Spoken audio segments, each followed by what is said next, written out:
Hello Shiny viewers, I am DS, a psychologist, and welcome to another episode on Channel NITT. So we must thank one of our viewers, Incorrigible Kitten, for giving us the inspiration to do this episode. So this video is entitled ENTJ versus Machines, Tools and Equipment. And this ENTJ is really very lousy in most of these items. While most ENTJs have SI as a blind spot, I think that this ENTJ has a blind spot so serious that I am almost totally blind in SI. I only use SI when it is triggered during circumstances where things are going to be very important, like traveling. I need to check my passport again and again, or during examinations. Otherwise, SI is always very blind. So much so that I cannot use most equipment and machinery. This has been so serious that at one point in time, my family member called me a moron.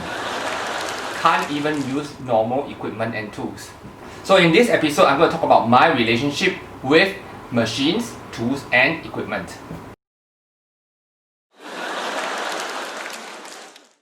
So as I'm planning for this video, I found certain very interesting traits about my use of equipment, tools and machinery, and I have consolidated them into a few interesting points. Number one, for things that I don't envision that I will use, I fail to learn them at all. So for example, personally, I do not drink coffee. So what this means is that I will never know or learn how to use the coffee maker. So I have been to hotels a few times and they give you complimentary coffee. Almost always I do not touch the machine because I am worried that I will spoil the machine. However, there are times I am with my friends and they want to drink some coffee and I offer to make them. Bad move because I do not know which orientation to even put the capsule into the coffee maker. So when dealing with machines that I'm not familiar with, definitely I use the trial and error method. Even for this camera that I'm using, sometimes I insert the battery wrongly because I do not actually have very good spatial skills when I use machinery or tools. So most of the time, I insert the battery until it fits. This is also the case with keys and lock. Not all the time. Those keys and locks that I'm very familiar with, I will know how to insert and open the lock. But some new locks, sometimes I just force open.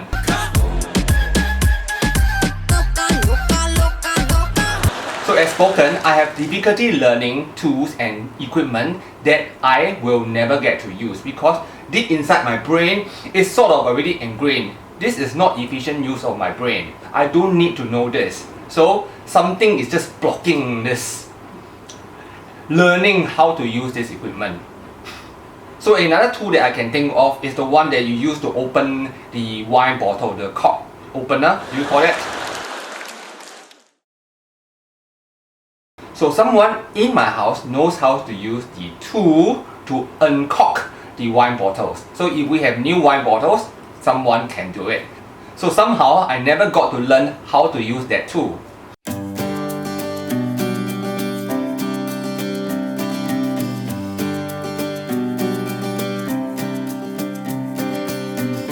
Now talking about which, this is the only can opener that I know how to use. Amazing, right?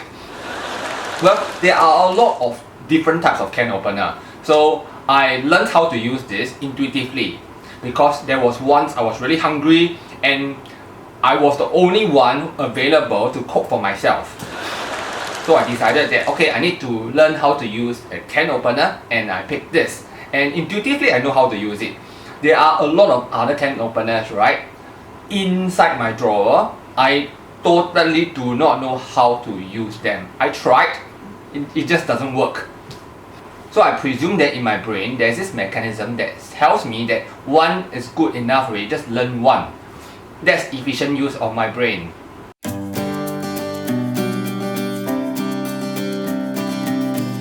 Now, of course, there are other tools and equipment that I have to use regularly, like the photocopier, the printer, the camera, the vacuum cleaner, tell you what, there's only one setting that I use, and I always keep to the same setting. So let's say for the printer, okay, I know what to do so that I can print double-sided. The printer can also do scanning, but I never use it. So things that are intuitive will be easy for me to use. For example, let's say that photocopier has this button where you can press to make the printing darker or lighter. That would be intuitive to use, so there is no problem. But however, if we're talking about the camera, it has a lot of different buttons. I tend not to want to use them or touch them because I don't want to change my original settings.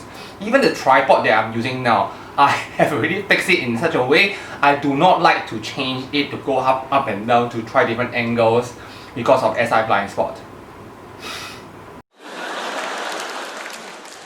So in a way, I am very resistant to change when it comes to machine and tools. I am very unable to do DIY for sure.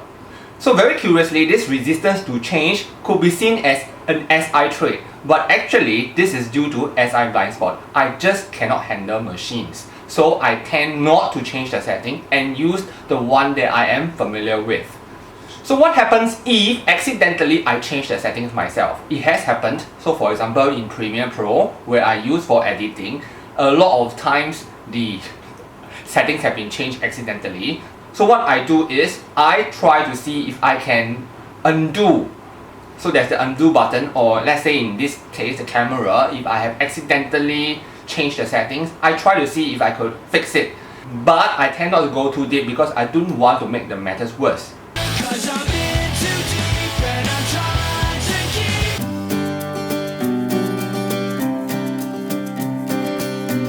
What happens if the equipment fails? There are a few things that I will do in sequence. First, I will see if I can rectify it.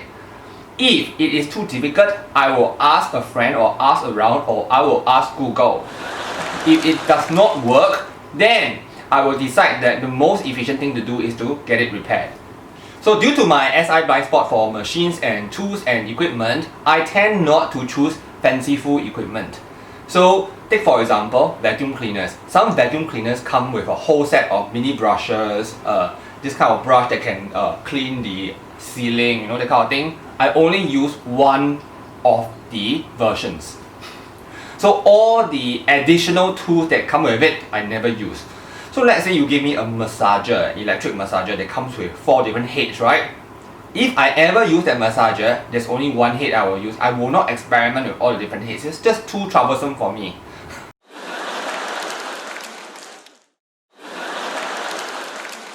If I have a new equipment, definitely I need someone to set it up. So any new equipment, I will need help in setting up most of the time. So let's say TV. So if I have bought a new TV, I will need someone to help me to do the tuning of the channels. I just don't know how to do it. Don't know. Don't wanna be an American idiot. Is it do know or do want to know? Basically, I just think that there's part of me in my brain that's very resistant to doing such things. I'd rather seek for help. If I bought a new equipment, there's also another thing. I tend to set it up myself using intuition. I will not refer to a manual unless the intuitive setting up fails. So most of the time I depend on myself. So there's a lot of irony in this. So once I find a product that I am very comfortable with, I do not want to change also. So I am also resistant to do a switch in model or switch in. So I'm very resistant to do a switch in model, switch in brands. Essence of chicken. So currently I'm very happy with my laptop brand because my laptop does not crash anymore. I used to use Windows and it crashes a lot and it gives me a lot of problems. So after doing a switch, I am very happy, and because of my SI blind spot, I will continue to use this brand. Pineapple apple. So another thing that I've discovered about my own SI blind spot for machine tools and equipment is that I tend not to want to learn anything new about the equipment unless someone, like let's say a friend, introduce me about it. So let's use the washing machine as an example. If I were to use the washing machine to wash my clothes, I will only use the basic functions. So I will not know how to use like soft, or hard or fast or medium. So I will only choose one mode. Unless now a friend tells me that okay, your clothes needs to be protected. If you are washing with this medium speed, it's too rough, then your clothes will spoil. So I will listen. So in this case, my friends will initiate me to try to use a different mode. Otherwise, I will stick to the same mode. So this works for all equipment. Of course, those simple equipments like lamps, you don't say lah, because those will be very easy to use. So more complicated equipment will be a challenge for this ENTJ. Lights, shades, TVs, thermostats, showers, faucets, speakers. Well, fellow ENTJs, are you like that as well? I don't think you should have a problem as serious as mine, right? Okay, I hope you have enjoyed this video. If you have not subscribed, do consider subscribing so that we can bring you more ENTJ and more MBTI. Alright, I'm going to sign off now and I'll see you in my next episode. Goodbye!